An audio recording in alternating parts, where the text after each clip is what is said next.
to open our meeting, just use your microphone.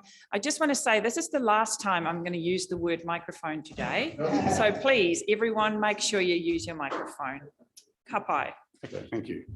As we debate the important decisions today, please reflect and respect our positions as community representatives. Please respect our dedicated mayor and chairperson. Please respect our colleagues or your colleagues, and also please respect our hardworking CEO and her staff. And most of all, please respect the integrity of this council. Thank you. Kia ora, what lovely words. Thank you, Councillor Foster. So without further ado, I am going to move. I do want to thank everyone. We've been a little bit flexible today because we had to work around some unforeseen circumstances, but it is lovely that we are able to sit down now and start discussing the issues that's on our agenda today. I'm going to start with apologies. I have an apology for Councillor Akuhata Brown. Someone move that? I'll move that. Will someone second that? Seconded by Councillor Seymour. Moved by myself, seconded by Councillor Seymour. All in favour? Contrary, carried. I'm going to ask any declarations of interest. Nothing here today. Then I'm going to take you to our minutes. So you will see we have sets of minutes here today. First, our non-confidential minutes. I'm also going to take our confidential minutes, which is in this section. Then we'll go to our action sheet. So thank you, Councillor Burdett moved our minutes. Any questions or queries? First, Councillor Seymour and then Councillor Faulkner. Thank you, Madam Chair. I'm happy to second that resolution for both sets of minutes. I just wanted to ask a question. It's on page 8 with respect to the signing of the lease for the pump track. And I just wanted two questions around that. Has the lease been signed and did the conditions satisfy the adjacent residents? Because if you recall, and the minutes record that the conditions would satisfy, we would work with the adjacent residents. So have we signed a lease and have the conditions satisfied the adjacent residents? Thank you, Michelle. Through the worship, I haven't seen the lease and neither has Nadine. So I will come back to you just to confirm that. It may have been done through Diane. Thank you. Will you get back to us today? I can do that. Thank you. Madam Chair, can I supplement you to that? I just draw your attention to it's 3A and it is quite. What page are you on? It is page 8 of the minutes of the first set of minutes, and it's quite specific at 3A. And I did have another question with respect to the second minutes, which are the minutes of the audio-visual call of the 31st of March. Just stop for a minute. I'm lost now. What page are you on? Because 8, Madam Chair. 8. Oh, it's different. So it's the draft. It's the minutes of the meeting of the 10th of March, and it's it's the last page. Yes. And it's not item 3A of the resolution. I'm just making clear what I'm asking the question about. Yes. Yep. So they will. She just said she's going to come back to us today. Yeah, it does actually say direct the chief executive too. Thanks. And then in the minutes of, if we move on to the minutes of March the 31st, it is the 4th page of the minutes and a page 11 of our agenda. I just wanted, and it's further down, it's the chief executive, and it's following following 2 bullet points. And we recognised that it was hard to have community meetings. I just wondered how many actual community meetings were we able to have. It's page 11 of the hard copy agenda, chief executive. And it starts chief executive advised, not likely to be all of the communities. I just wondered how many communities were able to be consulted with the draft lead bylaw. I'll have to come back to you on that, Councillor Seymour. I'm not sure if the officers have conducted their own. Thank you, Madam Chair. Thank you. So there are 2 things. Thank you, Councillor Seymour. Councillor Faulkner, were your hand up? No? All good. So we've got a mover and a seconder for our minutes. All in favour? Contrary, carried. Thank you for that. Okay, we move on to our action sheet, councillors. So Any questions or queries in regards to the three items here?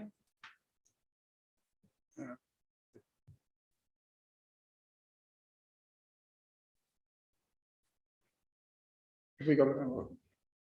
So it's only the last one that's still in. You can see the first two are completed, so it's only the last one. So you've got a question about the last one, Councillor Foster? Yeah, just 17.1 about the earthquake strengthening. Where are we at with that? Because we were supposed to get an update today, and it's not on the agenda. It was that Mr. Petty will send an email to all councillors with that, and it was done. It says completed, so if we can just please follow that up and get that completed, thank you. It says completed, but it wasn't. Thank you for pointing that out, Councillor Foster. Yeah.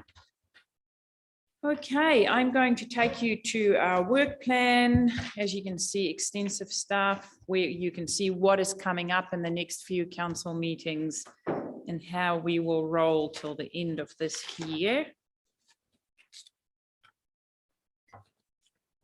Okay, I have no leave of absence or acknowledgement and tribute, no public deputations today, no extraordinary business, notice of motion or adjourned business. I take us straight to our mahi on page 22. It is our community recommendations to council. So you will see there that we have 3 different meetings who are making recommendations to us. It's us making a recommendation to ourselves because our finance and performance need council to adopt it. Councillor Seymour, did you want to make any comment on your committee recommendations? Thank you, Madam Chair, for the opportunity. The decision of the Hearings Committee is attached, so it's pretty clear and straightforward. Madam Chair, I'm happy to move the recommendations from that summary of each of those. Thank Performance you. Committee, the Hearing Committee, and Finance and Performance again.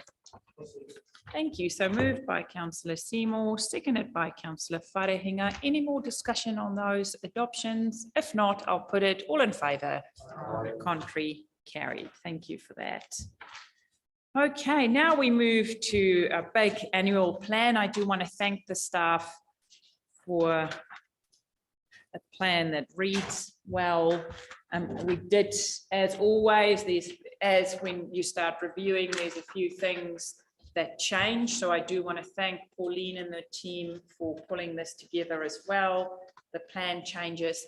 What I'm going to do is hand over to Nadine to give us a rough overview, and then councillors feel free to ask questions in regards to this document.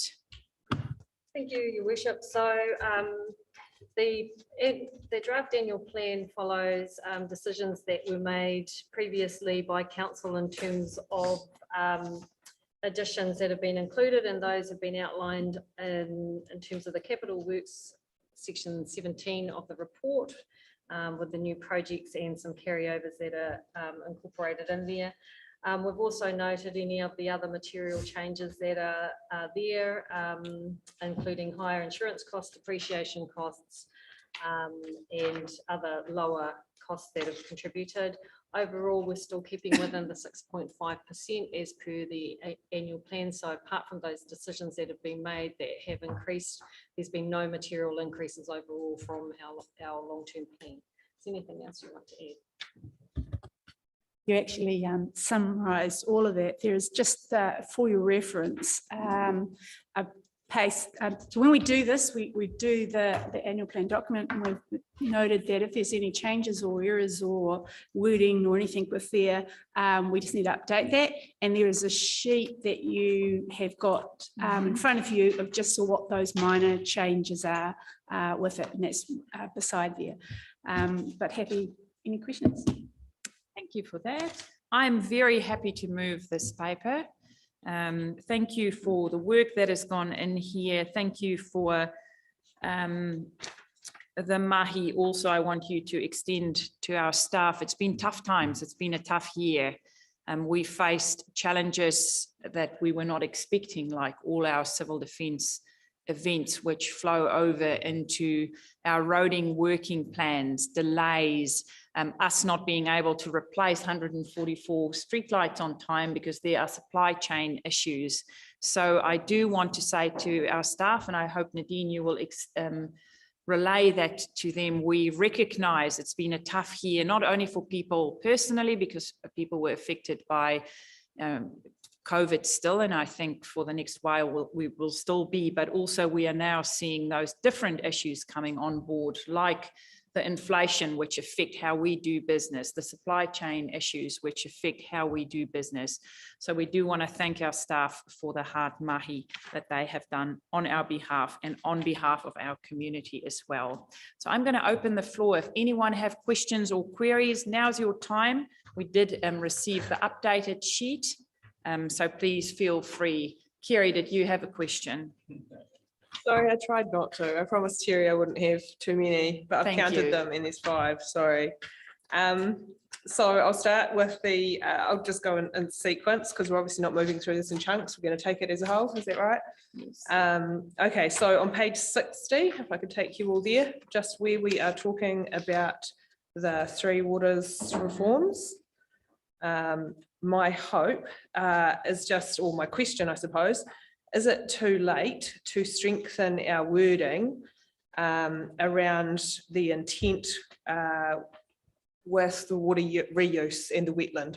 Just having come from the Local Government New Zealand conference, all those councils are shoring up all of their documentation to make sure that it is really clear that they intend to deliver stuff in the short term, rather than, and here it references a very long way out. So I would like to see us take a So you're similar talking view. about the last paragraph to really shore that up and make our intentions very clear. Yep. Yep. Is that something we can do? At the moment, we really just talk about, you know,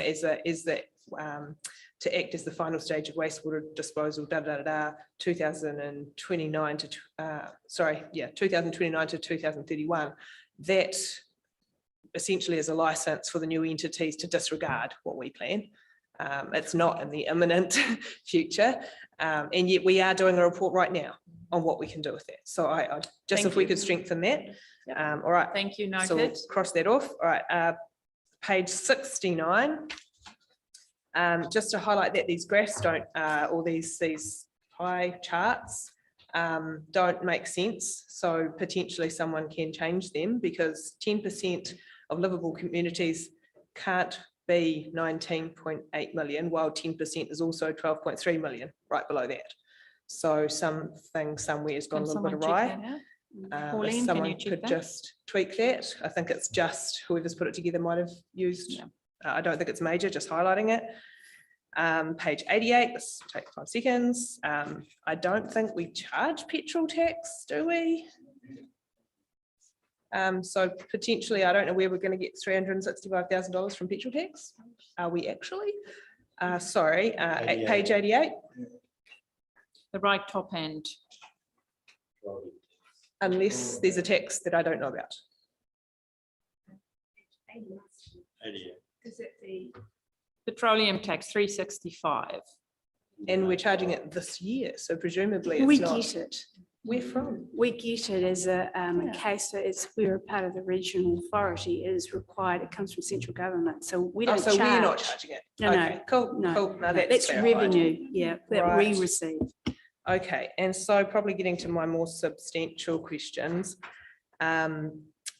Particularly our debt cap. I note that we are within our debt cap, being 121% of revenue. But I also note that our revenue comprises $23 million of government grants that potentially won't be there the following year. So what does our debt cap look like when we're not getting funding for an Olympic pools? It's a very good question.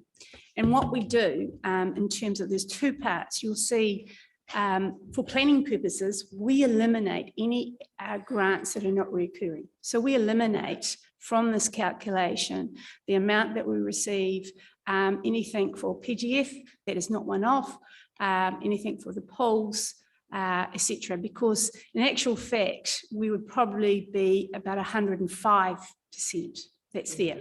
Yeah, if we include, so we eliminate all of those things, development contributions from there for a planning purpose. When we do for the annual report, we will probably say, actually, the actual percentage, because we have got all of those things that are in there, is only about 105. But it is a prudent way to take it away from what you've got available, because you may not have it in future years. That completely answers that question, and I'm grateful. Last point, just taking us to page 94. Just want to highlight in particular the fact that the increases proposed to our roading budget don't in any way really reflect the need in our roading budget. And in fact, they are fairly similar to the increases that we intend to spend in livable communities. And I think we could all agree that our community, our livable communities, everything that essentially fits under there and is in no way in as bad a repair as our roading network. So I don't know, maybe it's going to flow through to the following financial year, but it's certainly not really reflected here. I know that this is not something that I'm asking you to change. It's just something that I want to highlight. Thank you. Respond to that. So through your worship, it's just the significant difference, which is why it looks so great, is the, and you might already know this in terms of the funding that's coming from the Olympic pool. So that accounts for 20 million or almost thereabouts of the funding in the LTP, which is why it looks similar to roading, but it's not. But if we did have funding from central government, Waka Kotahi in that volume, that would be also much appreciated. Thanks for that. Thank you, Councillor Worsnop. Councillor Cranston. Yeah, thanks. Page 30, there's number 23. Councillors' operating income should be set at a level to meet each year's operational expenditure. This is to ensure that there is access to enough funding to enable long-term provision of services. I probably should know, but is there a contingency built into that? Quite often through here, we get smaller things that happen through the year, which are unpredicted and unbudgeted. And quite often it goes through the organisation, bouncing around as to the work not getting done because they can't agree within the different departments of who should fund that. And it's quite, I suppose the most logical thing is culvert, drain clearage, all those sort of things, which kind of pop up from time to time. And they're not big jobs, but they still get argued against on the basis that there's no budget to do it. So is there a contingency attached to that, or is it quite an exact science with those numbers? In terms of it's what they're obligated to do on a renewal and what do they normally include in terms of the levels of service that has been agreed. And so if there is anything that's fundamentally significant from what it was before, so beach cleanups, if there is significantly more occurring at a more frequent pace, there is an issue in terms of being able to do things, because the budgets themselves doesn't have that kind of level of contingency.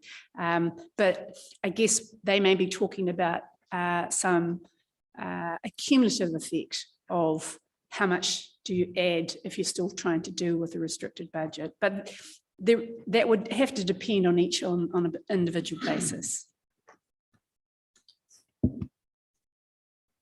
Councillor Burdett, microphone, please. There, I said the word. Turn it on. Page 94 and 95. Given I got a rev up over this, I have an obligation to ask the question. Rural township upgrades. Township up. On 94, there's a figure of 360. On 95, there is a figure of 765,000. Township upgrade strategy plans 2023, 446. And then township subsidized improvements at 350. What does all that mean? I can see the bottom line figure, but who specifically? I asked the question because we, the council, split 250,000 between Te Aroha and Hicks Bay in terms of the upgrade of the township. The rest I haven't ever seen the figures for.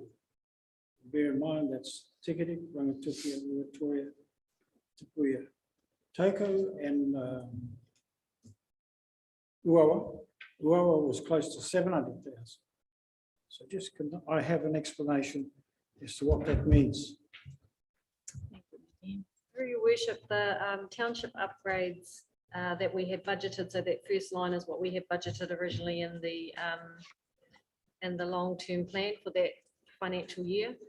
The second line is what we're budgeting for in 2023. So we're looking at an additional expenditure in that space, so more investment into the townships. If you're asking in terms of which townships that they are investing, I can go to the staff that are running that program and provide that back to you. Yeah, because remember we added We onto added the more. budget. We decided we wanted to give more. It was nearly something like $7 million more over the 10-year plan. Not in that year, so we went strategy and then we went implementation. One strategy. So that's where that comes from. And for your worship, there's just one other things. We got additional funding from NZ Waka Kotahi. And so that is what the difference is. And we said, let's leverage that. We can do more work by using additional funds within those townships. When you fellas are quite finished, I thought I had the floor, Madam Chair. You take the floor, my friend. You take the floor. Would it be possible or ignorant of me to ask, could staff give me a breakdown so when those irate people get on my case, I've got Absolutely. an answer? So Nadine, can you please add to that list just a breakdown of township work planned for next year? Who are the ones working there? And then we will be able to hand Thank it you. over. Thank you. Councillor Seymour. Thanks, Madam Chair. Thank you to the council officers because it is a big piece of work, but I do have a few queries around it. Page 60 at the very bottom, talking about wastewater treatment plant upgrade, and the last line on the first column, I beg your pardon, it's 60. Yeah, it's 60 of the LTP. It talks about will also include a revised tradeways bylaw. Well, we actually have done the revised tradeways bylaw, so I just wonder if it should say will include the revised, because it actually has been done. This sounds like it's still to happen. Change R to the. Because we've adopted the revised tradeways bylaw. Thank you for Councillor that. Forrihinger and Councillor Foster were involved in. I know we can't get a change to this, but 16% of the operational expenses, this is page 69, in regional leadership and support services, that is a growing figure, isn't it? When you look at that compared to 28% in roads and footpaths, which is almost our most important piece of work. And I know that there's a lot of new work that has been brought upon councils, but I think we should draw to the public's attention the cost of the new work that is All the reviews we have to do. that is now taking 16% of our total expenditure. I just moved to page 82 of the document.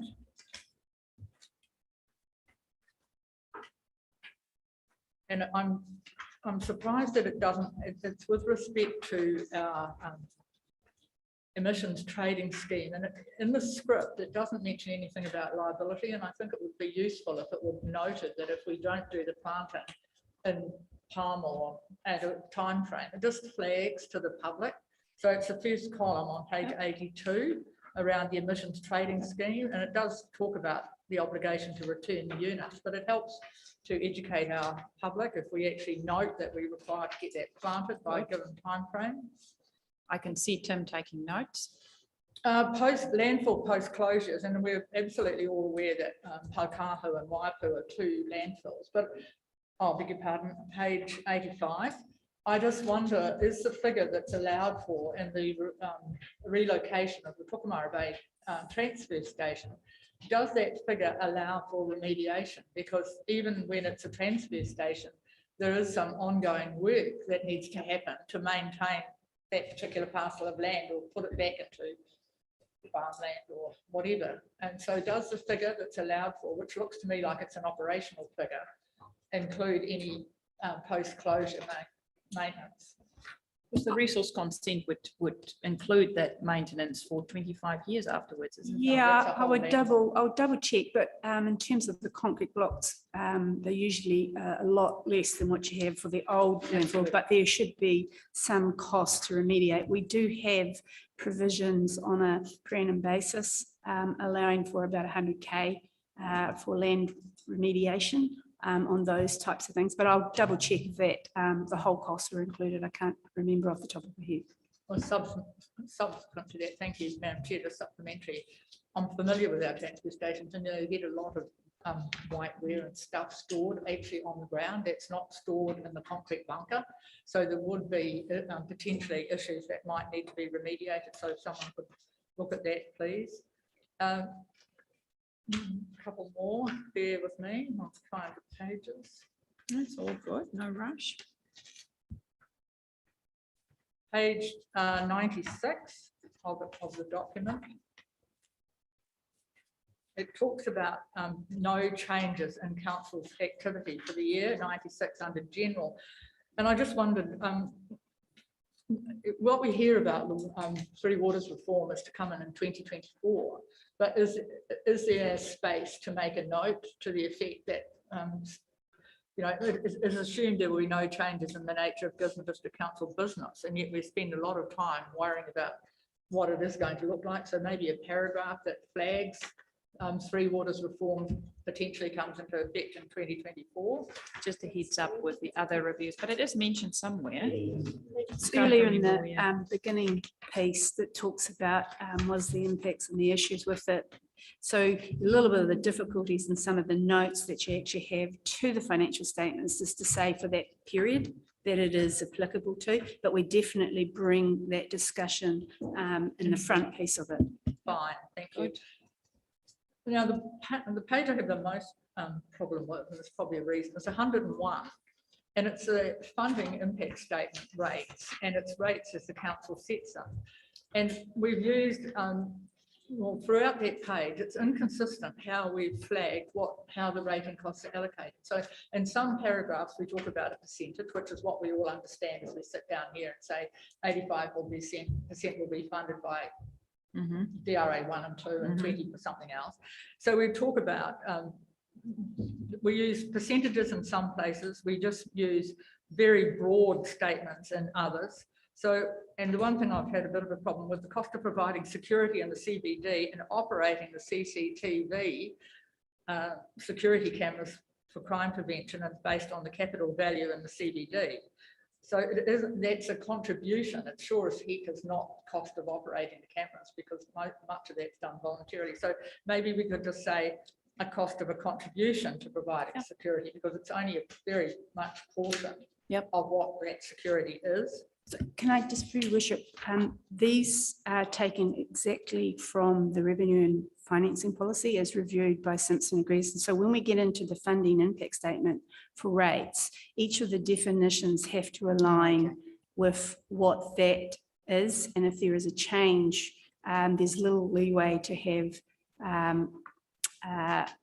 changes from what that was, but we can have a look with what we've got and see if there's any other regards to it. So there will be a different kind of wording from, and this is more technical, is basically on those legal compliances matching up with what we've got in the revenue and financing, which is entirely different to perhaps your other funding impact statement, which is later on in there. The language is perhaps easier to understand. Thank you for that. I appreciate that. But if you then go to pastoral properties and financial and forestry properties, we talk about that rate at a multiplier of 12, and we talk about that everywhere. Whereas we're very loose in what we say in this paragraph. We don't actually talk about what the multiplier is. Whereas once upon a time, we've always been really clear that, you know, it's 1 for an urban property, et cetera, et cetera. So why can't we say there that it's a multiplier of 12? It does appear somewhere else. Yes. This is just yeah, so the definitions come in there. So in terms of it, we the parts were coming from Simpson and Greason saying what is the better practice of doing this. You refer to the more details of where that comes. It would be either captured in the revenue and financing policy, trying to keep it in a brief description within the FIS statement. And then you've got a sort of a general description in there. And yes, it becomes how do you match through all of those kind of things that are there, but it is determined through what is being reviewed also by Simpson Greason. Doesn't mean to say going forward that we're not looking at it. We're saying this is what the rate space will be set on for the year 2022-23. So why aren't we saying what it is in this? Because this is just capturing targeted rates, and in some places we're quite specific about percentages, and other paragraphs we're not at all. And for the moment, while it might be changed in the future, we've agreed it's a multiplier of 12. I just can't understand why we can't be. So if someone wants to read this, they pick up the page and they can read it all, but it's not consistent in how it's presented. Yeah, again, it was best form for what Simpson and Greason has stated, how we set it out, how it's been reviewed, and in terms of a separate policy. But again, it can look at it, this part here, as you say, has been reviewed 3 or 4 times. How does it come through? What is the set out with it? And making sure that we've captured in this particular things for a very prescribed funding impact statement for rates. Thank you, Madam Chair. I'll keep going, because under plant and animal pests and resource consents, we have a rate that's applied to land use, and we know what that percentage is. And we have a rate for urban areas, but we're not saying what that percentage is. But we're not putting all the details. This is what Pauline is saying. These are definitions that are like standard definitions that the auditors reviewed. All that information that you are referring to, and I note your frustration with it because you do want it all in one place, but these are signed off definitions by the auditors, and that information is somewhere else. And just a supplementary to that, there is the funding impact statement, which is on 74, which is perhaps what you're trying to look at it as more inclusive. And that does say where those areas are, what are the percentages, and if there is a differential. So they're in 2 different areas, and it very much adds to each part of the sections on how you read it. But you would say that this whole area is the funding impact statement to explain it, but the actual details in terms of set of the act is on from pages 74.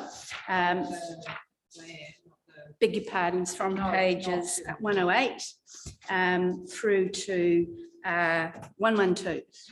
Thank you. Yes, I know I've read it. I have read it in here somewhere else, but I just thought it was interesting that we use. I'll make some comment, but I hear what you're saying. The real percentages in some places and completely different in other. And then I just had, with respect to councillors' own phone or email, nobody's asked us, but it would be good if we were asked what we want put in there, because some of us don't have cell phone coverage at home and the landlines are being dropped off. So I mean, can we just get an update? Anyone whose contact details have changed, can you please, or haven't changed, if it's not consistent with what is in this printed document, please reach out so that it can be changed before we sign it off and we put our signatures to it. Thank you, Councillor Seymour. Thank you, Madam Chair. Anyone else? Oh, Shannon, sorry, I did see your hand, Shannon. Thanks very much. I just wanted to go to page 89 and ask about the funding and emergency works there, which seems to have a significant decrease from this year and isn't in line with what I would expect our need to be, particularly with what we've seen in the last, let's say, 24 months and the increase of climate events. Your Worship, there's 2 things with this. The information when we were compiling for the annual plan was up until the 31st of May. Now we know that we will have to do some reinstatement work in the next financial year, but in terms of what was the volume, the quantity, and what would be done, and how does that align with what Katai was not available at the time at that point. That information will come subsequent, and we will identify it. So what that is there is the standard, the amounts that was allowed. 2022 was higher because there was the events that was finishing off from the 2018 where we had PGF works, and that was the last part of it. So that is why 22 was higher.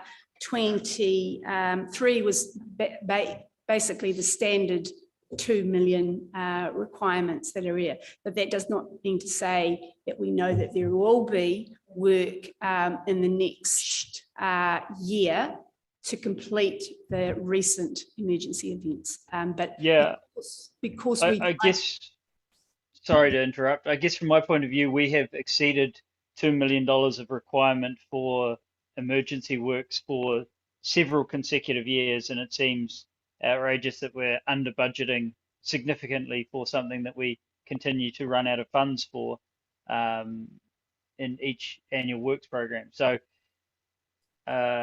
it's very light, and we're discussing the approval of a budget and that it is prudent to have an accounting surplus. But if we're missing a few $1 million in emergency works from our budget, then it doesn't seem correct. We should be increasing that number. So I just want, for your worship, just want to go back. The accounting surplus is mostly derived from the additional capital grants that we receive. So we receive the capital grants. That capital grants is not recognised as a cost, so that contributes to a surplus. That money goes towards what we do on capital projects. So it's not a surplus per se, that we have got other additional funds to do operational costs. Emergency works is operational costs. But definitely it is a point that we have raised before, that we should be providing additional emergency budgeting, and providing that in the future. And the restrictions on some of those things was what was the limits of rates increases to be able to get to the next stages. What you had and have in the beginning stages of the LTP was your fire reserve, which allowed to do additional funding for the local reserves. You will be just about using all of that up within the next year. So where you are at this particular point in time to be able to do the work next year, there are still some of the local share, but there is also how do you increase the how is any working that you're talking with central government to actually say how do they contribute to that as well. Yeah, I guess that's not getting to the core of my issue though, which is that if we don't have enough money in the budget for emergency works, what happens in 9 months' time when we're back at the same, when we're $2 million over budget in our emergency works program? We've stressed several times that this budget needs to be increased because we continually go over it. And I mean, do you know the last 3 years actuals for emergency works? Do we have that trend that we can look at? There's two parts to that. Yes, it's a lot more than what we have, than what's in there. But the two parts is what is the ratepayer impact at this particular point in time. And so in terms of it, just like we do in the beginning of the year, if we've assessed that we need $15 million worth of emergency works, we said, well, we can contribute to the local share by using our fire rate. So what the budgets are at any particular point is what is known, what is probable at the time, and what can be measured. We don't know what that is unless you actually make a provision for emergency works. And at the last LTP, when the discussion was about doing that, it was decided that that would not go ahead. So how we're managing it and how we're dealing with it at this stage, we take it by those case by case basis, you're looking at your fire rate to be able to contribute to it. And at this stage, you have some available for that, but we know that, as you said, if this is increases, how do we solve that problem at a greater level than what you have there? Otherwise, you rate for that additional impact, and then you would decide to resolve to increase what you need in rates collection over and above the 6.5. So we're not rating for something we don't know will happen, which is in line with funding policies. But Shannon, I hear what you're saying. Arguably, we do know. We do know because every single year we breach that amount. We are under budgeted. If we make budgets and simply leave a line item with a $1.5 million deficit, then all we're doing is allowing ourselves to spend that money elsewhere instead of being realistic about what our operations cost us, and then creating a problem for the future, which is where do we find an additional 1.5, $2.5 million. It's accounting 101. If you know your expenditure is going to be much higher than what your line item is, then you need to change your budget. You just cannot continue and say, well, we're just going to leave in what we thought it was going to be 3 years ago. We know it's unrealistic, and we know we don't have any far rate funding there. So it's setting ourselves up for failure to leave it at $2 million. Okay, last chip at this, and then we'll get to Papa Bull. Through your worship, and I totally hear what Councillor Dowsing is saying.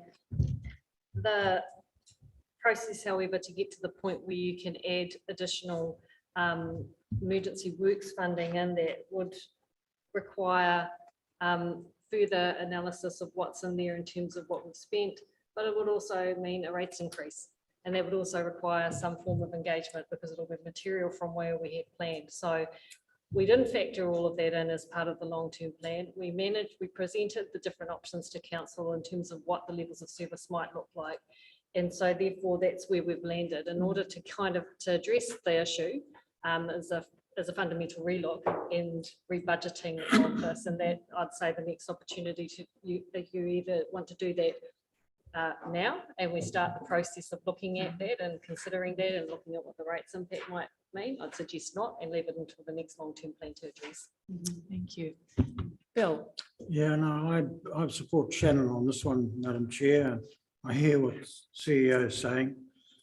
Prior to Tairāwhiti roads, those of us who were around the table will remember there used to be an emergency fund, and we tried to establish it, bottom line at 4 mil. It was almost impossible to do that. There's a bit over 2 mil now in the farm emergency fund. Needs to be double that to be comfortable in terms of the emergency works that are required on an annual basis. However, the difficulty, and probably because the CEO didn't allude to it, we are dealing with the Transport Agency, who delay and finally make a decision when we apply for funding. That's why emergency work, if the council don't do it on overdraft, takes so long. And it's just one of those situations we find ourselves in. It's very, very frustrating. I feel for the staff. That's why I'm always arguing with David Wilson. But he's right.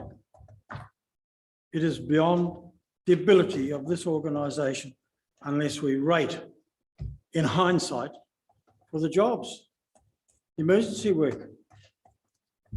Thank you for that. Any other questions or queries from people that have not spoken? Otherwise, I'll give Councillor Seymour and Councillor Worsnop the opportunity to have another say. Just continuing that. Microphone.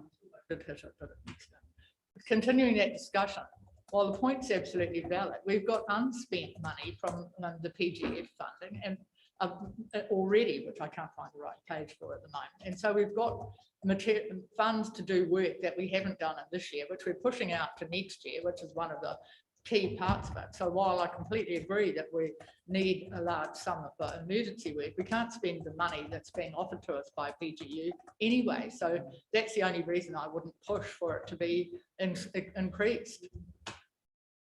Thank you, Councillor Worsma.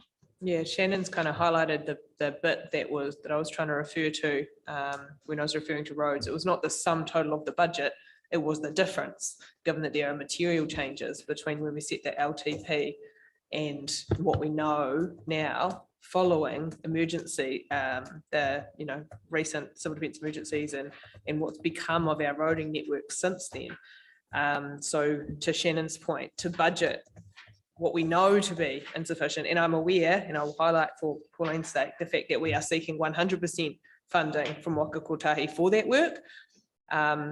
I'm not optimistic about us receiving 100% funding. And local government New Zealand conference last week, there was uniform support for the fact that Waka Kotahi isn't doing enough to address what is persistently an issue, particularly in areas that have an enormous geographic area and a low rating population such as us. But I agree with Shannon, simply budgeting it and then putting it on debt because we know it has to be spent. And we know that it's an enormous figure. I'm not going to use a figure because it probably won't be right. But my point is, if it does end up on debt, we don't have a lot of headroom under our debt cap. Do we, I mean, I know we have things, to Pat's point, that are sitting there that we know we're unable to use at the moment. The Taruhiru falls into that category because that's not approved yet. But it does create a messy picture if we start robbing, Peter to pay Paul. And I think we're going to have some hard conversations this year. We need to start having them with our ratepayers now, because yes, we did set a 6.5% rates increase cap, but we set that before virtually our entire network started falling to pieces. So, this is where we need to start that conversation.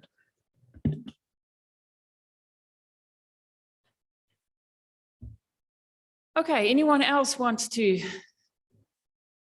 add anything? Moved by myself, seconded by Councillor Wharehinga, all in favour, contrary, carried. So we're going to have lunch now. Well, it's 12:30, so we will let's just move to the next paper, which is just the basic. Can you please not talk while the meeting is going on?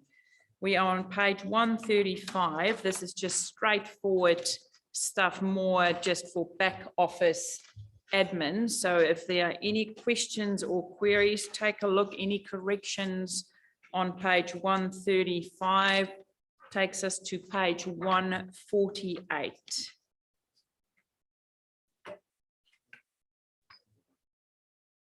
Moved by Councillor Seymour, seconded by Councillor Foster. Any questions of staff? Any queries? If not, all in favour, contrary, carried. I might just quickly squeeze through this one as well, because you will remember that the lady spoke to us about putting our support behind the alcohol bill. And this is our staff who've kindly pulled it together for us. And there's just a little spelling mistake on page 1 of the report, but that's no issue at all. Any questions or queries in regards to this? Councillor Wharehinga. No questions or queries, but I'm happy to move the report, Your Worship, and thank staff. The staff are over a huge amount of workload at the moment, and to be able to squeeze this in the time frame of when Dr. Nikki came and presented to us at Sustainable Tairāwhiti and bring this paper to us here, I just really want to acknowledge that. And I guess for the community's sake as well, to give context to this, council, so I understand, to give context to this, in 2018, our district licensing committee made a really strong community-driven decision to decline an application at that time, and that application It was quite heartening hearing the community cordial at that time, because the wider community was really proud of getting around each other and having this coordinated effort to make this community stand in regards to something. And then subsequently, a year later, it was overturned by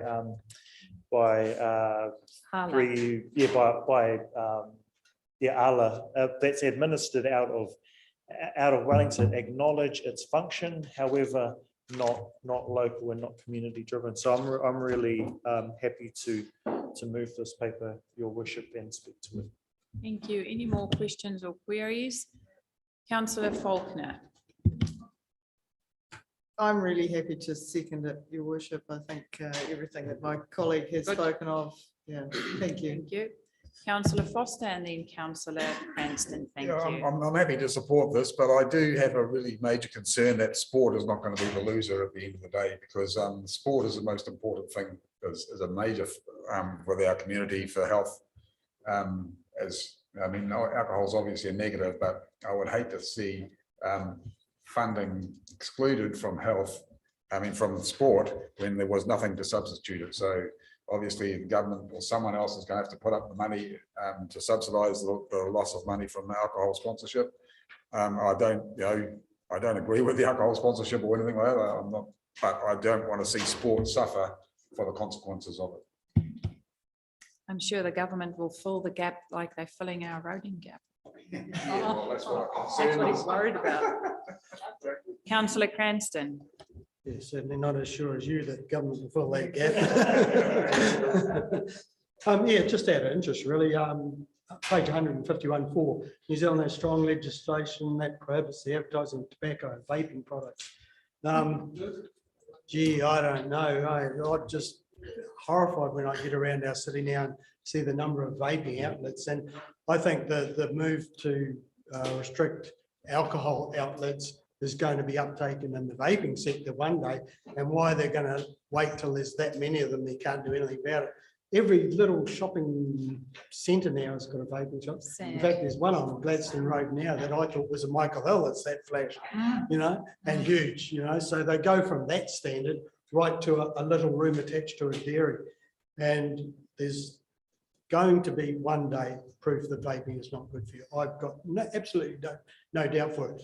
It's being for me at the moment, it's not as bad for you as cigarette. There's not justification for vaping. So I've got real concerns around there.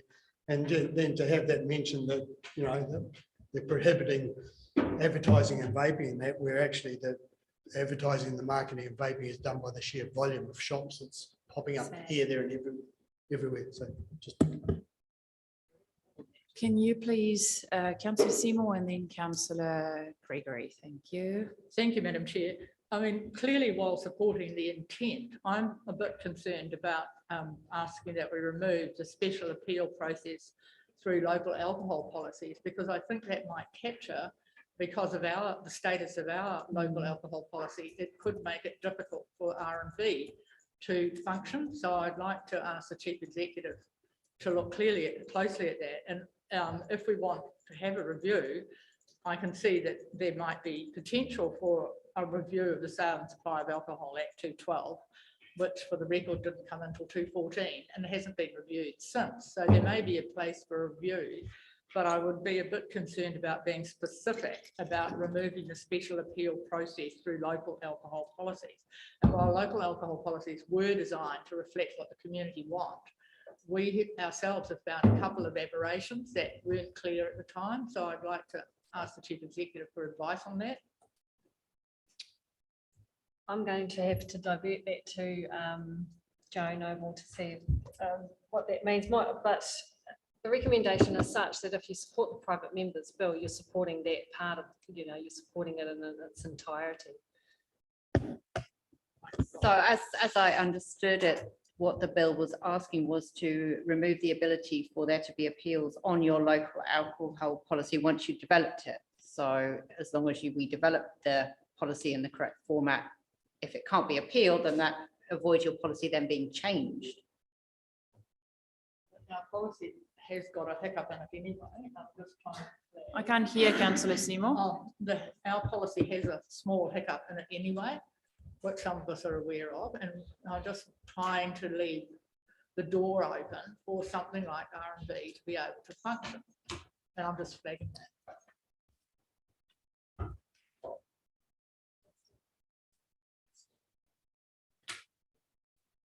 If anyone's unclear, it's It's a because. of- solution not to fix our LAP because the proposed bill strengthens LAPs. So let's just fix what we've got and make it fit for purpose for our. But then we've seen our LAP being bashed over by, you know, we stick to our LAP and we do what our community want. And then higher up authorities can be appealed to and then break down the decision our councillors with our committee made. So, yeah. the supermarket type. So that's the point of the bill, is to remove that ability to appeal the decisions you've made about your local alcohol policy.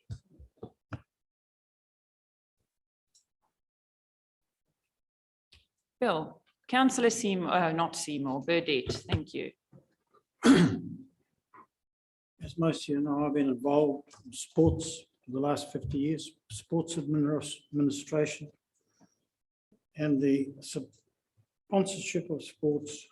And I've listened and read these reports in all that time. Never once have these groups, never once have they promoted an alternative sponsorship dollar for sport. All they want to do is to knock it out. And for me, I'll vote against this on principle because I know how valuable the sponsorship, and this is across the board, not just rugby, league, netball and basketball. You'd be surprised at the number of sports we don't see often on TV that rely on sponsorship, alcohol sponsorship, and most of it goes to securing uniforms, goalposts, flags, all that sort of stuff. It doesn't get tipped into a glass and down the throat. These people, if you go to page 170 and have a look, right at the bottom of the page, end of alcohol sponsorship must be viewed as one step towards comprehensive restrictions to alcohol advertising and promotion. Well, that's fine. I won't be voting in favour because that's a principle with me. Councillor Sheldrake. Sorry. I absolutely agree with Councillor Burdett, and in sport, it's the lesser organisations, the small, the All Blacks will be fine, the Silver Ferns will be fine, but when you get into communities like this community and you go down deep, and I run a sports trust and I've been involved in elite sport, I understand that dynamic, and I too won't be supporting it. Thank you for that. You know, this happens to the mayor when you think you're just going to quickly slip something through before lunch. Councillor Robinson. I'm stuck. Debbie. Thank you. No one can deny the destruction that alcohol causes in one way or another in communities, families, and everyone has to do pay for it in the end, whether it's through the product or the cleanup, paying for it through taxes. And I'm just really would strongly urge the government to support this bill when it comes, if it comes up. And I'm really pleased that we, the council, have placed this on our agenda because it is important. And look at cigarette smoking. You know, that used to be advertising for sport, and now it's banned. So sport's still going. Something else will come along that will replace alcohol. Just the last thing I want to say is that my grandmother was on council in the 60s, and she was involved with alcohol advertising. And I used to sit with her and watch the TV, and we used to have to write down every time there was alcohol on TV so that we could have the stats for government to do the same thing, which we still haven't done. So I just really do support us supporting this. Thank you. Have you spoken, Councillor Foster? I cannot remember. Have you spoken? Go. Are we doing standing for council meetings? We or- are, but today, We've gone to pot. today we are not standing. Jacketless. I totally support this paper and I totally support the aim of the bill. I worked as a lawyer for 22 years, a frontline lawyer, and I can say 95% of my criminal clients, alcohol was the main addiction which drove their offending. I worked for SIFs for 7 years. So I have seen the full gambit of the impact of alcohol. Councillor Gregor is absolutely right. When tobacco, and it was proposed tobacco sponsorship of sport and advertising was to be removed, everyone thought the world was going to fall apart. It didn't. Other industries stepped up and filled that gap. And the same thing will happen with alcohol. This report clearly stipulates that Tairāwhiti is disproportionately affected by alcohol, substance and abuse. And you can guarantee within that demographic, Māori are statistically disproportionately affected. You know, we are beholden, we talk about our responsibilities to our treaty partners. This is one way we can actively say we support positive steps forward. So, yep, I totally support this paper. Thank you. So as this is a central government issue, which they will review the bill, they will take into account special events like we welcome and host in the Tairāwhiti, like R&B. This is a process we will be able to make submissions to. We've been asked for support. I support this as well. I thought this was just going to glide through, but obviously not today. But what I'm going to do is put it to the floor. What it is in principle is just offering our support. We're not doing anything. It is us, the organisation, Dr. Susan that spoke to us last time, made the public deputation. I did ask Nadine, no, our staff did not go and analyse anything here because we, as a council, we're just saying in principle, we're putting our support behind it. We did not get our staff to look into all the details because I was not willing to commit staff time to go to that. So this is in principle saying we support you looking into an area which does create harm in our community. So I've got a mover in Councillor Wharehinga, seconder in Councillor Faulkner, all in favour. Aye. Contrary, carried.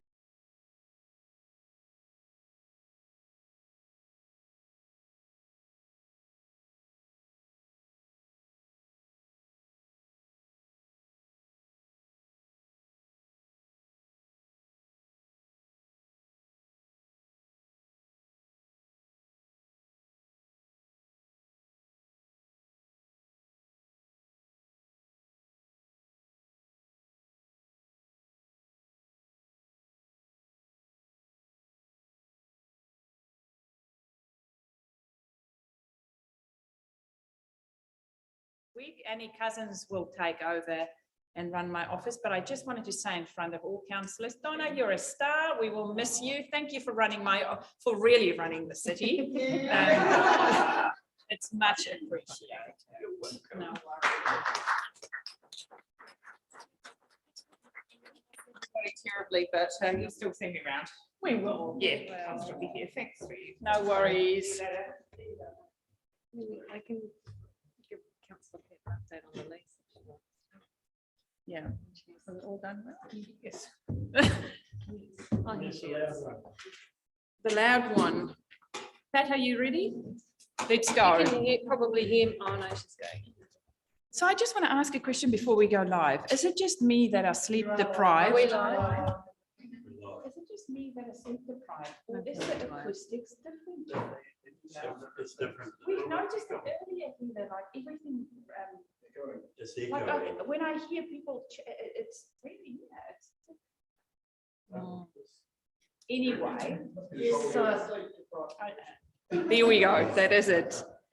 Okay. Yes. So Pat, we're just going to get an update from Nadine in regards to the question you asked of the lease for the pump track, Which I did sign in April. And so they just had to pull up the lease agreement because I do sign quite a few.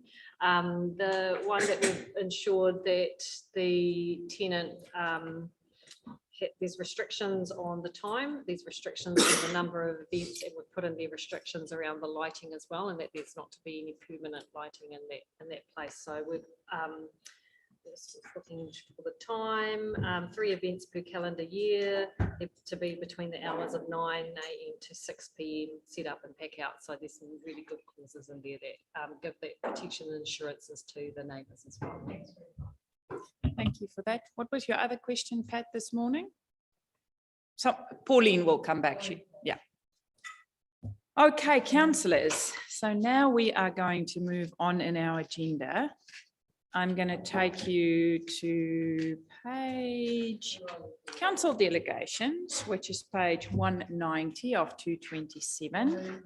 Thank you. Moved by Councillor Seymour, seconded by Councillor Sheldrake. All in favour? Contrary, carried. Thank you for that. Thank you, Jacinta.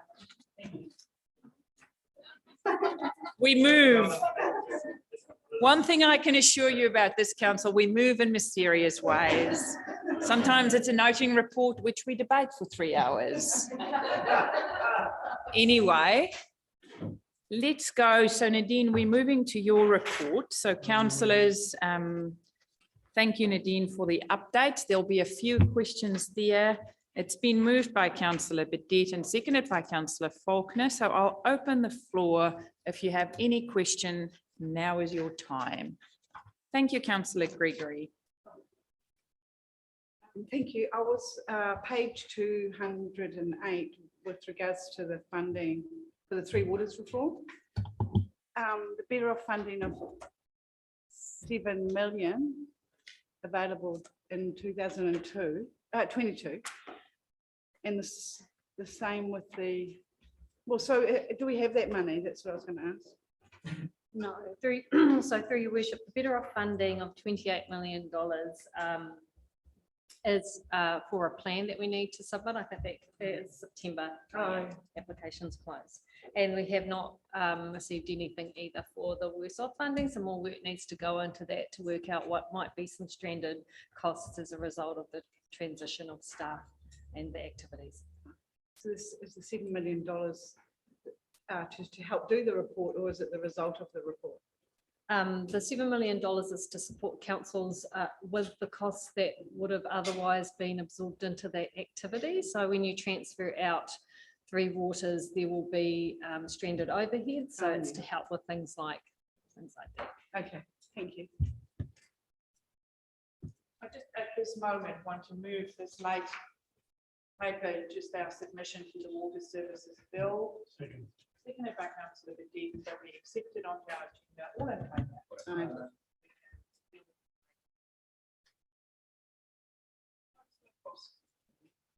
Questions here, page 216. On our regional climate change risk assessment, and we've got Tonkin Taylor doing that.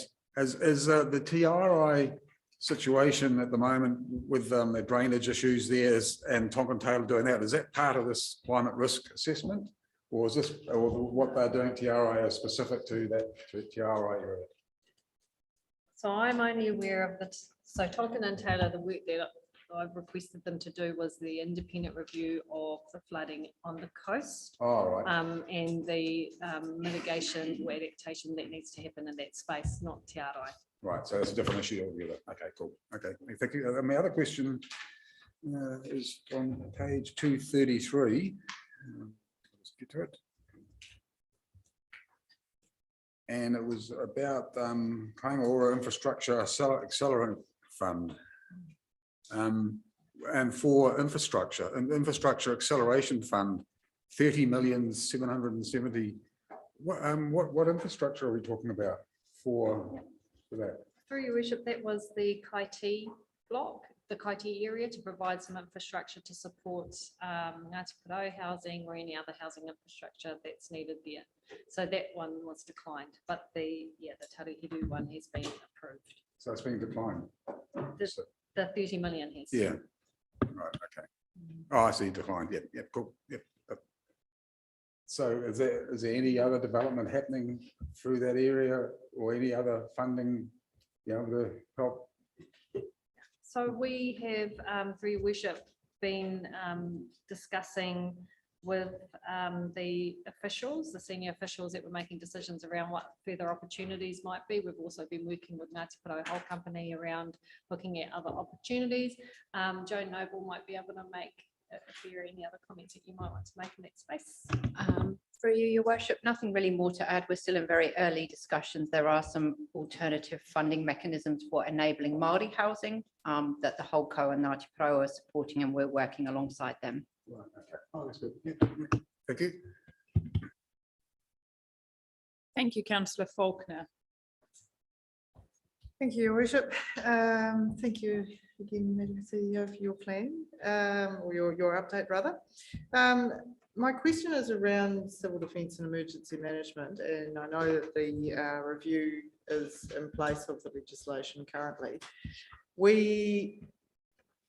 It was made very clear to us during this last couple of flooding events that once again the region that the hinterland of Gisborne, Tairāwhiti and Northern Hawke's Bay falls in a gap often. It's a low population, strong farming communities. I wonder whether there's potential within the review to start to really highlight the need for inter-regional council support, because I know that there were various times when those of us working in this space were impeded by the fact that the current councils, regional council functions tend to be competitive rather than collaborative, particularly thinking of our neighbours to the south. With that in mind, I just wonder whether there is space for us here to feed in around the likes of mapping and support for those boundary areas going forward. Through your worship, potentially it really depends on what shape or what content of the draft of the bill when it lands. I'm not too sure what the particular circumstances were in that case, but our experience in terms of civil defence emergencies is that our regional civil defence emergency partners across New Zealand have tended to really lean in and support rather than compete. So quite often when there is an emergency event of large significant scale, there is a call out, and we do have deployed staff from our civil defence HQ down south, and likewise our recovery manager that supported our group recovery was from the Bay of Plenty. So there is very much an interchange there. It might just depend on the circumstances of the particular issue that arose in our case. Sure. No, thank you for that. And following on from that, Your Worship, I do just want to highlight again and thank again the emergency management teams across our region that supported so many families, so many people throughout these events, and will continue to do so through the recovery. Thank you very much. Thank you. Councillor Seymour. On page 215, and I know 3 months is not up, but 2.5 months are, with respect to the Whanau Kai appeal, and you've noted here that they may take up to 3 months. Is there any update? Through you, Your Worship, I did receive an email this morning from Buddle Finley, our lawyers, saying that a decision is expected at 2 p.m. today. Oh, stunning. Thank you very much. What a timely question. So thank you, Madam Chair. We look forward to hearing that if you get it. Pat had a feeling. And I further have a couple of other questions, and it is around civil defence. And nowhere in this particular report does it mention the status of the new build. And I just wondered if we could be updated on what the status of the new build is, because again, the ECC, the ECC building. Yeah. Yeah. Mm. And Thanks. so that Yep. could, the Chief Executive could perhaps report that to us. That, and page 227, the township upgrades and the discussion with the local contractor to take on board senior students from Whareroa Reretohu and to Kura Kaupapa o Kalakaua. Is that intended that that be like an apprentice and those guys will, this is page 227, and will they, guys, girls, will they stay on as employees? Is that what's intended, or is this works program, or what are we talking about? For your wish, I'll come back to you on that one. The director responsible is not It looks really responsible. interesting, but Yeah. thank you. And then I have a couple more. So the paragraph is, it's page 230, the paragraph's headed PMA, but it actually relates to the conservation forum. And I had someone speak to me today about had we stopped it, and I see it, we've had a name change.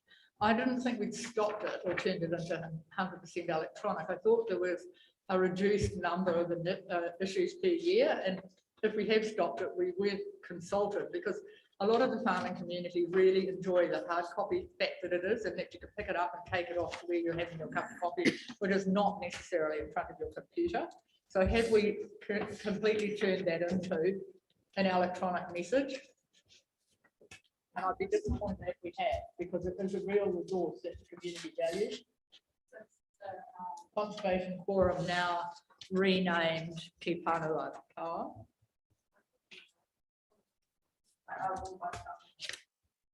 Through you, Madam Chair, then we should have been asked about that, because it is something that the community have really valued. And I remember we were asked a couple of years ago when we actually did shrink the numbers of the document, but it's been brought, people have said to me, where is it? I haven't seen it for a while. So I'd like to think that it was something our rural community, all landowners, continue to get for their rates, because it does have valuable information on it. It shares information about biodiversity and when those opportunities to secure funds is available. It shares the success stories of those who have secured funds. So I think it's a real shame if the decision's been taken to turn it into something electronic without even thinking about how users use it. So can we please come back on that? Thank you. And the same under biosecurity for rook numbers. And again, I don't want to be seen to be critical. But What page are you on? on page 230, we've now got 2 new infestations of rock. And is that because pest control have not had adequate resources to keep on top of them? It's 2 paragraphs from the bottom. I mean, when we had EPNR, we got reports about biosecurity regularly, and rooks are an infestation, which we have kept on Tairāwhiti, Gisborne District Council, our pest and plant guys have kept on top of and managed one infestation. Shoot the little devils when they're a nuisance. And it seems like now we've got 3 infestations. So how did that happen, please? And how is it that staff have not had adequate resources to be able to keep on top of that infestation? Michelle, do you have a response? Ms. Fry, do you have a response? What happened when Michelle wasn't here? Through your worship, I will come back to you with that. Thank you. Come response. back to us. And last one, Madam Chair, well, no, not quite last, second to last. From page 231, and the impact of forestry / on Kaimoana Tolaga and the economic utilisation of woody / debris research, which we secured EnviroLink funds for. I have a feeling that we've had the impact of the forestry / report, but I don't believe we've had a report on the economic utilisation of woody debris from those 2 reports. So could we follow that up too, please, and get a report back to us? Through you, your worship, I can do that as well. And just noting that we do now have a position established for looking into the woody debris issue for a 1-year fixed term, so that it will be part of an update coming to you shortly. So supplementary then, Madam Chair. So this money was made available in August 21. Are we saying we haven't spent any of it yet? No, I suspect through your worship that that's part of the money that would have been contributed to Hawati, the Hawati Research Centre, but we'll follow with that one up. Thank you. And my last query is on page 234, at the Peel Street, Palmerston Road. And we acknowledge it's nearly getting there, but I just want to ask the Chief Executive, are we concerned at the length of time that project is taken? When it initially had signs that it would be completed by the end of April, they've been removed and it's got signs that say it'll be completed by the end of June. I mean, it has gone on for an awful long time. has, however, through your worship, we've outlined our issues that we've had and the challenges we've faced this year in terms of COVID and delivering on our capital works. And I recall a conversation that Mr. Wilson had with the committee over the questions around the delays in these various works like that one, and as well as Stout Street. Thank you. So Stout Street is last on that list of 4, which now will start on the 4th of July, which is just a correction on It page must be a frustration to 234. the businesses in the immediate vicinity and even to parking, because there's still a sign in the parking place along Palmerston Road while that bit of work is finished. Today in the Gisborne Herald, there's a picture of the lovely gentleman doing the last of the work, Councillor Seymour. So I'm sure by the end of this week, once the last concrete has set, they will remove every single cone and they will make sure it is good to go. Thank you, I'm Madam sure. Chair. I just saw it in the paper. Excellent. Thank you. Any other questions or queries? Councillor Worsnop and then Councillor Cranston. Thank you. Thank you. I just wanted to highlight, probably for the sake of everyone else, as much as anything, the bits of the local government conference last week that fit in with some of this, that I had a bit of a word with Nadine over lunch. Just there's a lot of noise about how the better off funding and the criteria that sit with that are changing and becoming more stringent. The general feel is that it's no longer simply here's compensation for what we're making you go through and what we're taking, but now it's very much seems as though it's going to be drip fed and we're going to have to jump through hoops, probably at substantial cost, much the way we do with roads. So there was real discontent from the other rural and provincial councils around that.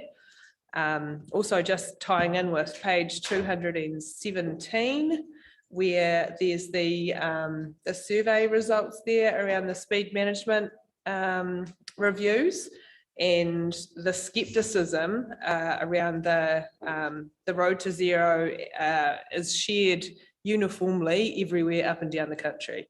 By and large, everyone seems to see it as a means of getting away with, not actually repairing the roads. And while there's some intent, obviously, especially around schools, and this mirrors very closely what was said down there in terms of the fact there's really, really strong support for lowering speeds around schools, around marae and central business districts, etc. There's almost no support on the state highway networks. And largely, there's just really, really strong opposition to Waka Kotahi identifying and acting on the deterioration of the actual pavement surface, etc., etc. So that ties in with obviously what we're experiencing as well. Just on page 226 with the regards to the Olympic pools, so this is not about LGNZ, I was just wondering if when we refer to the review that's going to be undertaken to determine, what the kind of charges that the new facility should have, how should all that fit together, is the lady who led that initially when we changed the way that that was going to be delivered, is she still involved and will she lead that? She's with, so through your worship, that's a project director. That's Yes. Alice Heather. Yeah. And she's been working closely with Michelle. Awesome, cool. Just wanted to check because obviously it's been a little while since I think I've seen her in person. Also just noted that we had $30 million in infrastructure funding declined from Kāinga Ora in May. And again, that is something that is shared in other rural and provincial councils, hugely divergent experiences with Kāinga Ora. So some are absolutely raving about how great Kāinga Ora had been to partner with, and others are saying, look, we put in huge time, huge money, and at the last minute just had them kind of walk away and leave us with enormous costs to cover and really a bunch of experiences that they didn't want to repeat in a hurry. So I'm not sure entirely where we fit on that spectrum. Obviously, we've got some stuff going on. Disappointing, obviously, that something that would have made a massive difference to us has, by the looks of that, been discounted outright. There was a general feel that potentially a more collaborative approach where we we ask for some consistency across local government, and that in fact we all know how to engage, and that there's not the potential for some people to have good outcomes and others to have poor outcomes, because we actually understand what it is that they are expecting in terms of a successful application. And lastly, just with regards to 234, page 234, where we talk about roads, I wondered if it's possible, I know that we've approached central government, are we able to have a conversation around specifically what we approach central government for, or is that? Are you referring to the East Cape Road? No, I'm referring to the emergency works. Road package. and emergency funding. Oh, yeah, sorry, I think of the East Cape Road as being the Lighthouse Road. Is that possible? Are we able to? Yeah. What are you after? I missed. What did we approach central government requesting specifically? So leader, through your worship, letter was sent from her worship to give a heads up that we will be requesting 100% for our emergency road funding. Donna MacArthur and the team have pulled together the list of what we've requested. I've asked that that is provided to council. We'll get that. Thank you. Oh. They do. I did have a time frame here from Dave. Thank you. Okay, any more questions? Councillor Robinson. Oh, Cranston, I did skip you. I'm sorry. We'll go back to Andy. Just a couple of projects, 228 and 232, that seem to be in holding pattern. Just wanting to get clarity around what's happening with that. The Titirangi Summit, one of them, I think it was that one. It's got an activity report that there's 1,067,000 there, but I'm not sure about that anymore. And the other one is the 1,000-year bridge, which got 1.75 million, but there's ongoing work to gain the 343K. It seems to be the 343K component is kind of like a phase 2 really, and is it absolutely dependent? The other part, the 1,000-year bridge, which has got the 1.75 sitting on the activity report, and I know one of them's lost. Is it absolutely dependent on getting that 343 to kick the start button again, or where are we at with the holding pattern we seem to be in with both those projects? Through your worship, I can respond to the Titirangi Summit project, not so much on the 1,000-year bridge. So with that project, we have lodged the resource consent and it has been fully notified, and there were a series of questions that came through the Section 92, but also there were a series of submitters. At the moment, we are working with submitters, in particular, a couple of key submitters to work through their concerns with that project, the Te Panuku 2 project. And once we've got through that process, we'll then be in a position to relaunch essentially the resource consent and get that through to consent. So as that's indicated as PGF funded, is that secure long-term, or is there timelines that we could lose that? So all of the PGF funding has been spent, but so going forward, post resource consent being granted, we need to secure future funds. So then appearing on an activity as available. So there were two parts to it. So the PGF funding that they gave to us when it was first announced did include, so it was about 5 million. Because it didn't progress to time, as with a number of PGF funds across New Zealand, that 5 million was removed, and then we were left with the 1 million to pursue resource consents and do some groundwork. So now we're basically getting it to a point where it's shovel ready so that we can reapply to whatever funding pool is available. So a consent process, detailed designs to a point where we can go for funding. So that part's So probably should be on the activity report as an orange light rather than a green, shouldn't it? Well, it's green to the point of the project that council has committed to, and that part would restart the light when you get the capital funding to do something. Yeah. Okay. Yeah. It's a couple of years since we had that price. So won't it potentially have cost escalations and when you need to review all that? Yeah. Michelle. Michelle. So the project has been recently recosted just prior to lodgement. So that was in October of 2021.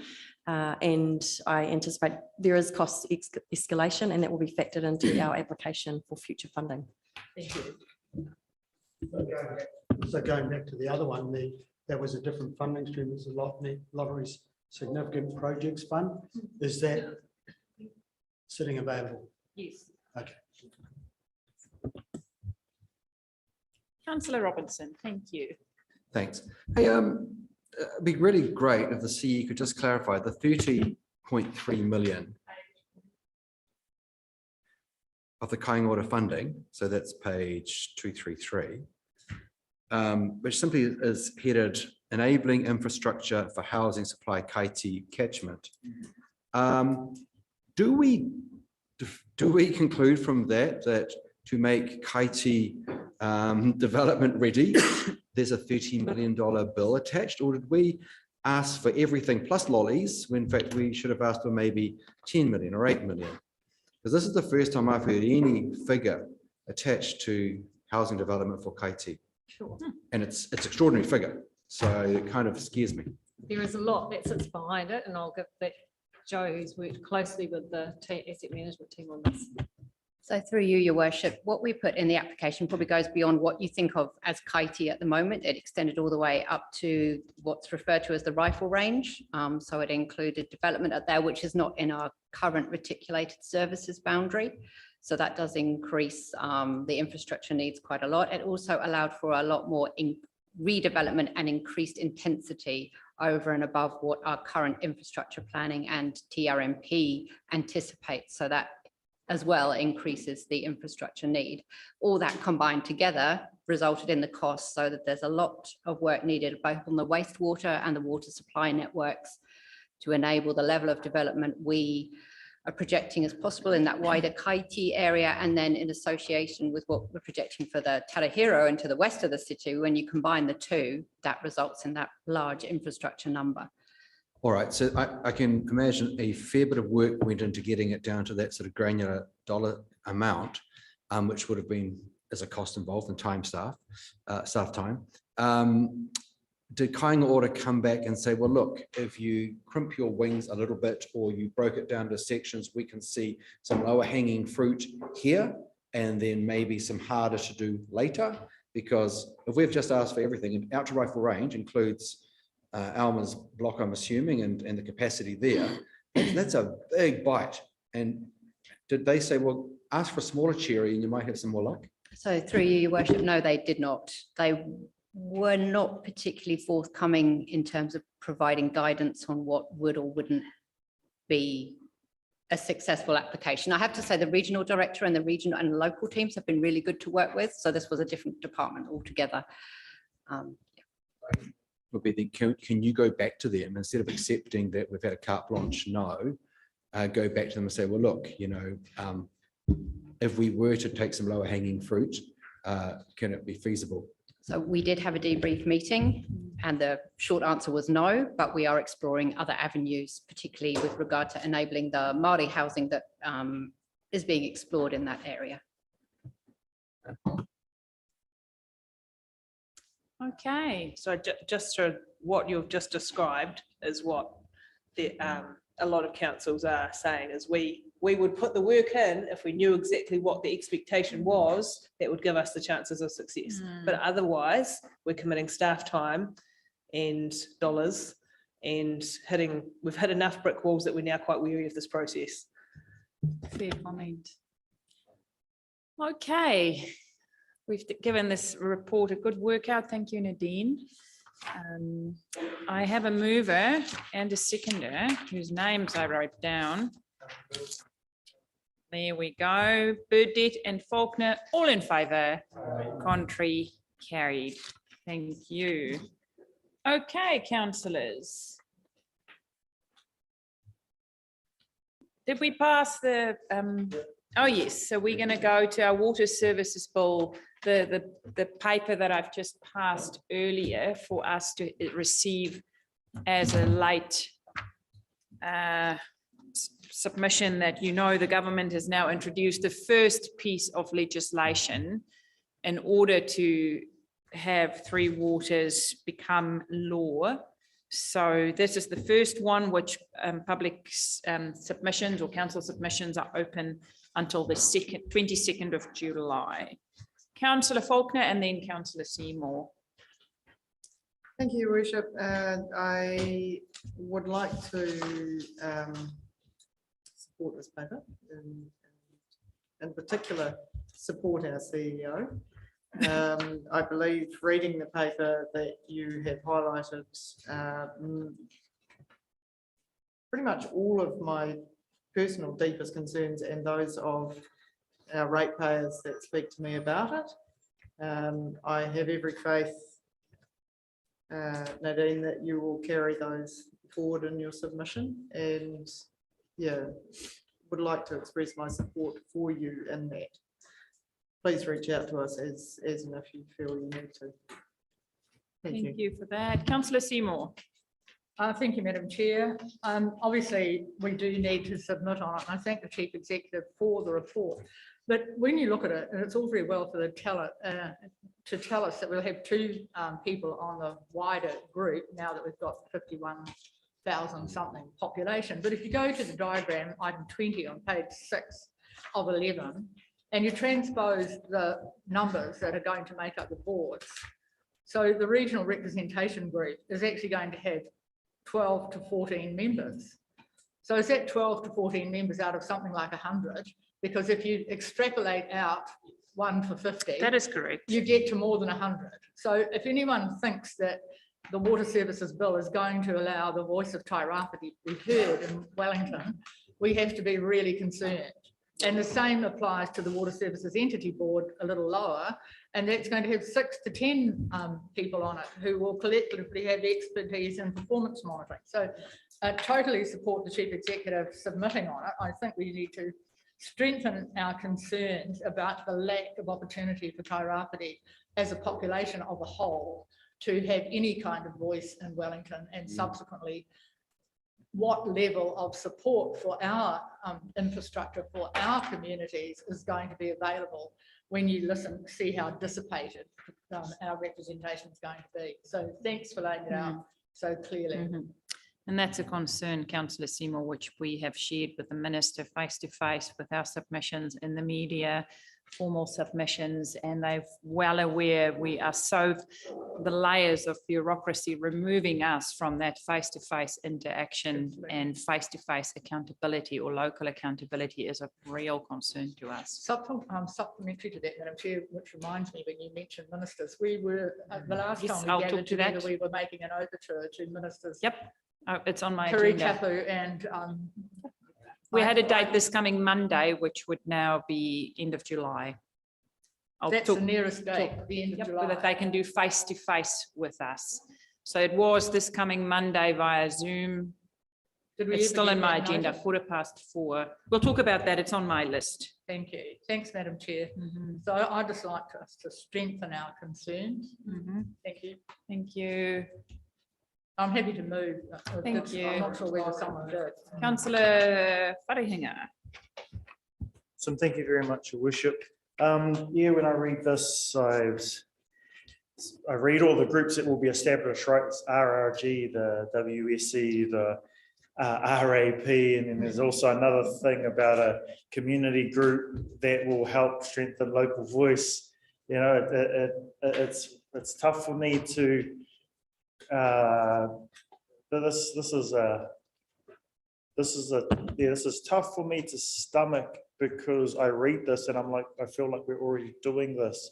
You know, we've already been a model regionally in regards to this kind of engagement and this kind of trying to get our Three Water services like up and better and improved, and the engagement wider, and having mana whenua voice in it and things like that. So like principally I agree with the kōrero coming out of here, but it's hard for me as an elected member to go to feel like actually we're already on the path to doing this. Get that there are places around Aotearoa New Zealand that aren't, but that's their problem. I really worry about the dilution of the tairawhiti voice inside of this huge entity. I mean, at the start, and I'm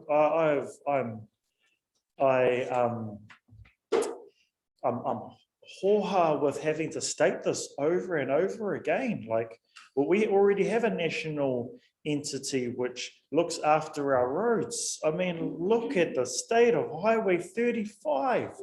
I mean, like, if there's any actual physical indicator of what possibly our water infrastructure will end up looking like, it's right there. And the hohaness isn't about bringing this up over and over again.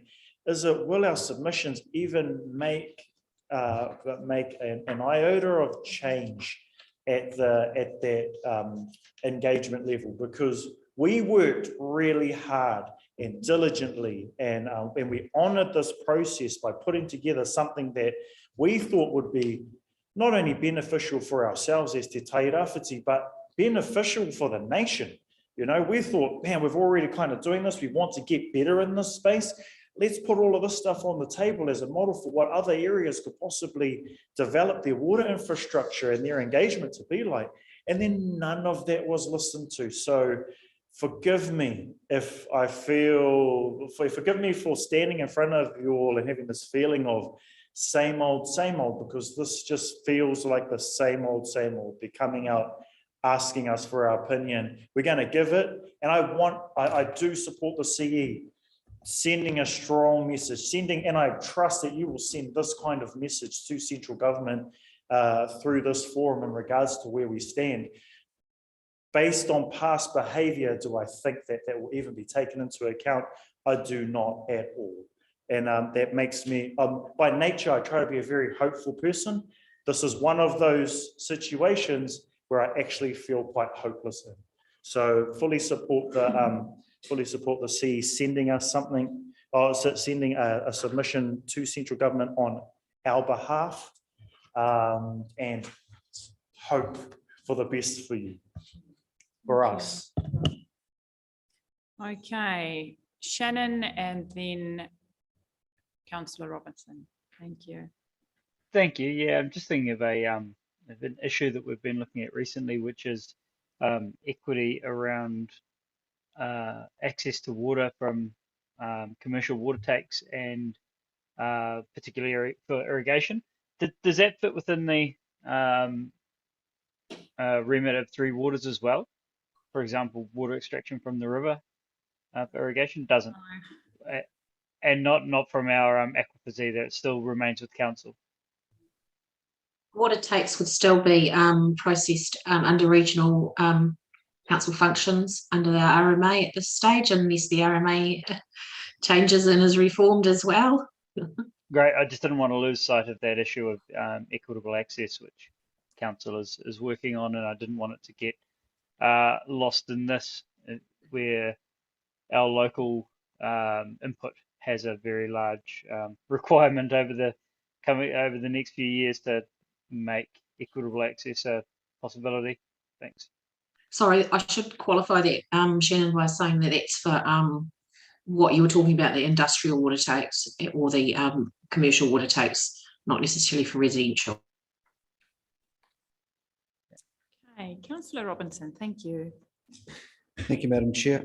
I look at this and I wouldn't draw an analogy with Waka Kotahi for the very fact that here we have a proposal which clearly recognises, endorses and facilitates mana whenua being at the table on a 50-50 representation. And I actually can't think of any aspect of a motu-wide take where Māori have been and are proposed to be given an equal sitting at the table for such an important resource. So I'm excited about that aspect of what this proposed change will seek to achieve. What I'd like to see in our submission is actually capturing that local voice because I can't really see it in here. You know, we're a council that represents our entire region, and we don't seem to be capturing the mana whenua voice in this submission, which may be entirely at odds with the mana whenua voice. So that would be my concern, Madam Chair. Thank you. Okay, Can I did just- I have it? Oh, Through you. Yvette. Thank you, Yeah, Yvette. just through you, Your Worship. We've had indications from you they're engaging in their own rights as mana whenua with the Crown on this. And so they have their a process that they are going through with the Crown through the iwi Leaders Forum, but also through regional meetings and stakeholder groups that they have as well. So that may put your mind a little bit at ease, and they are investing significant time and energy into this in their own right as partners and co-governors. Thank you. So supplementary, I just want to ensure that we delineate that aspect in our submission, that we are not purporting to speak. Yep. I know you'll capture it. Absolutely. Thank you for that. Councillors, someone moved it, Councillor Faulkner, and someone seconded it, Councillor Seymour. All in favour, contrary, carried. Thank you for that. Thank you, Nadine. I declare our council meeting over because we do not have public excluded business. We passed the minutes.